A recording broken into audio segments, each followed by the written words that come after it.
Assalamualaikum warahmatullahi wabarakatuh. Bertemu dengan saya kembali, Eni Noviani.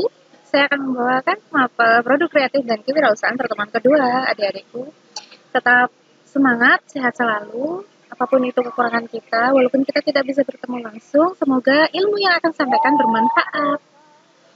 Yang pertama, saya membawakan materi ini, yaitu dengan KD kelanjutan yang kemarin. Ini KD kedua, yaitu menganalisis peluang usaha, produk, barang, atau jasa. Karena waktunya dibatasi, adik-adikku mohon dipahami ya setiap penjelasan yang akan saya jelaskan. Di sini ada KD atau indikator memproyeksikan peluang usaha. Yang kedua melatih perencanaan usaha. Yang ketiga menemukan keahlian dan sumber peluang usaha. Jadi saya harap ketika adik-adikku semua melihat PowerPoint ini atau video ini, kalian bisa memahami tiga-tiganya ini. Langsung next ya.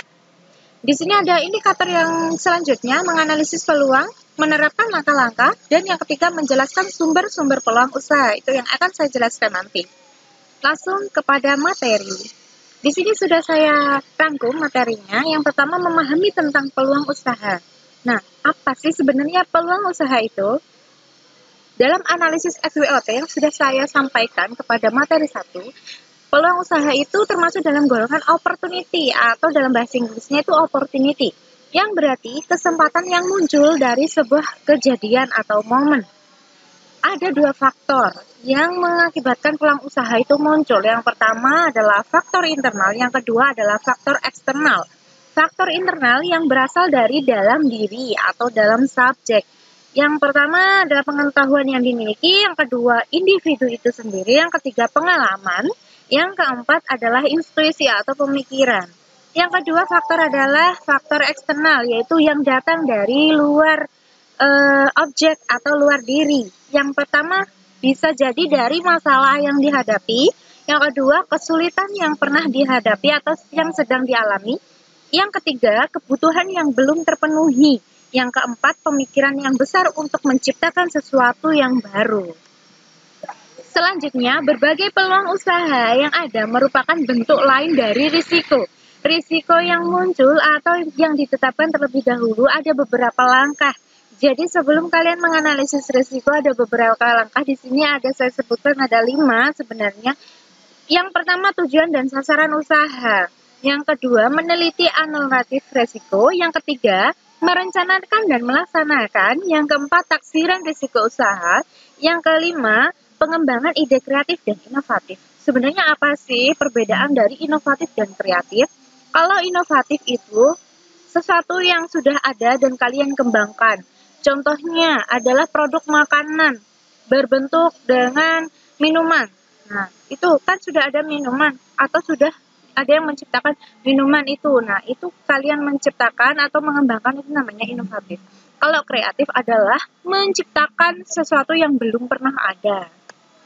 Di sini ada contoh internal dan eksternal yang sudah saya katakan tadi. Peluang internal itu bisa jadi dari hobi, keahlian, latar pendidikan, dan pengalaman. Yang kedua, peluang eksternal. Peluang eksternal itu bisa jadi dari lingkungan keluarga, lingkungan usaha yang dapat berubah, lingkungan dari konsumen atau peluang dari konsumen, peluang dari gagasan orang lain, atau peluang dari informasi orang lain. Di sini ada macam-macam risiko, yaitu risiko murni, risiko yang muncul tidak ada campuran apapun, dan risiko spekulatif bisa jadi ini risiko yang muncul dari gagasan orang lain dan dikembangkan dan diterima dengan orang lain dengan gagasan baru. Dan risiko fundamental yang bisa mempengaruhi atau terpengaruh dari politik.